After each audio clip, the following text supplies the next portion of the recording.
Now let's take a deep dive into the questions that truly resonate with every Nigerian. We will explore the real-life fears, the hopes and the raw impact of this tax reform bill President Tinubu has just passed. Question 1. They say 250,000 naira per month is the poverty line, but how is a family paying exorbitant rent and juggling generator fuel costs supposed to feel rich enough by not paying taxes? For a family in Nigeria, that 250,000 naira can barely cover one-room apartment in a decent area, daily transport for 2 working adults, and the ever-present cost of fuel for generator because NEPA is unreliable. What is left for food, school fees, and unexpected medical bills? It feels like counting change in a hurricane. Now, the intent is to ensure that major amount isn't reduced further by direct government taxes. This is a relief from one burden, even if another remains. The VAT exemption on food and public transport, if genuinely reflected in market prices, are where the immediate cash relief is meant to be felt. Imagine buying your garri, rice and yam without the extra 7.5% VAT. The core challenge is that the current economic hardship, high inflation, fuel subsidy removal impact has eroded purchasing power so much that even without income tax, 250,000 naira often feels inadequate for basic survival. The people are exhausted. The government needs to aggressively tackle inflation and stabilize the Naira. These tax reforms are one piece of the puzzle.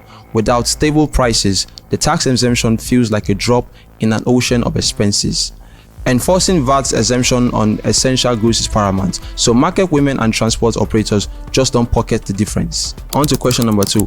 How will they catch the big fish, the corrupt politicians, the business moguls, hiding billions in offshore accounts when they can barely tax the women selling pepper at the public market?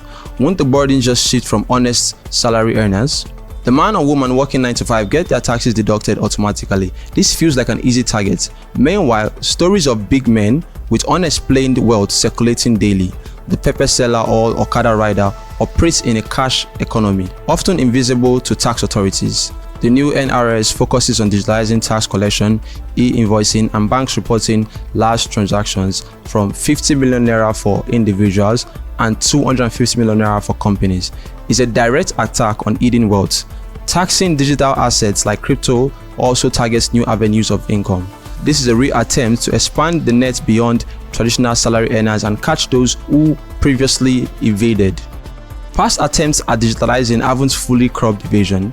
There are deep-seated distrust. People worry about data security, and if this system will truly be immune to human interference or political influence, will bank reporting lead to harassment for honest businesses, making large legitimate transactions? The NRS must demonstrate visible, undeniable success in prosecuting high-profile tax evaders, not just going after small fries.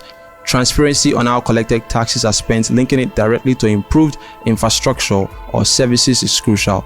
If Nigerians see their taxes actually build roads or provide lights, trust will build. Question 3. They say tax reform, but all I've seen lately is fuel price increase, electricity tariff hike, and devaluation of Naira. Are these new laws just another way to squeeze us dry in the name of reform? Nigerians have endured monumental economic shock, fuel subsidy removal, pushing petrol from 190 naira to 1,000 naira per litre. Multiple electricity tariff hikes making it harder for small businesses to even run, and the Naira losing over 70% of its value against the dollar. These realities overshadow any talk of tax relief. Now, Oyedele explicitly stated these laws are not intending to increase taxes, but to streamline and improve efficiency.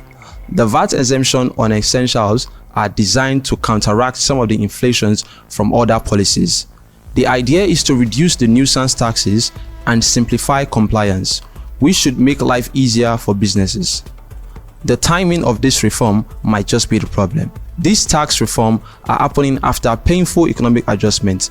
Many Nigerians are at their breaking point, and any tax talk is viewed with suspicion. Regardless of its design, the government has a credibility deficit to overcome. The government needs to show tangible results from the previous reform first. Stable exchange rates, lower inflation, and improved power supply would create an environment where tax reform can be seen as beneficial, not just another burden.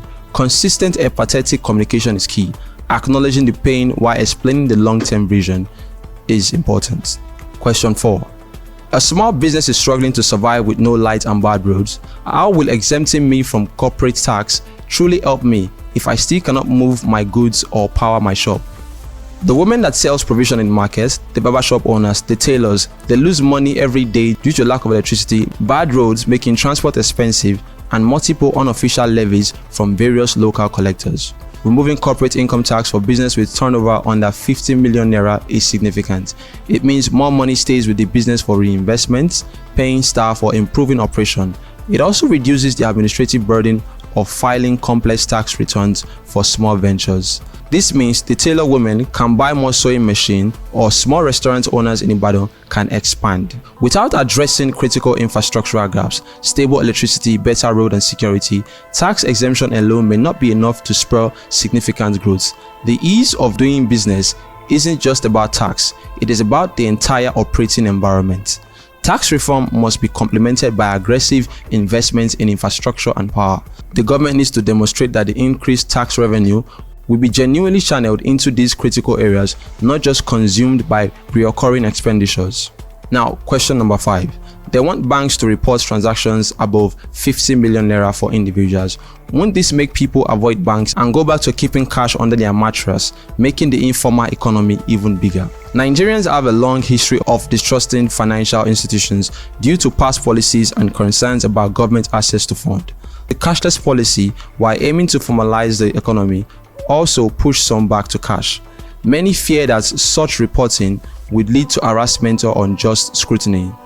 This measure is aimed at tracking large, potentially suspicious transactions and identifying high-income earners who are evading taxes. It is a tool to tackle illicit financial flows and expand the formal tax base. If not handled with extreme care, privacy safeguard, and a clear communication strategy, it could indeed push more money out of the formal banking system, making tax collection even harder and impacting financial inclusion efforts. It could deter investments if big players feel their legitimate transactions are under undue scrutiny. The NRS needs to assure the citizens about data privacy and the specific criteria for investigations. Clear guidelines on what triggers an inquiry are vital. Building trust in the system, demonstrating that these reports are used to catch actual criminals and not just harass honest citizens is paramount.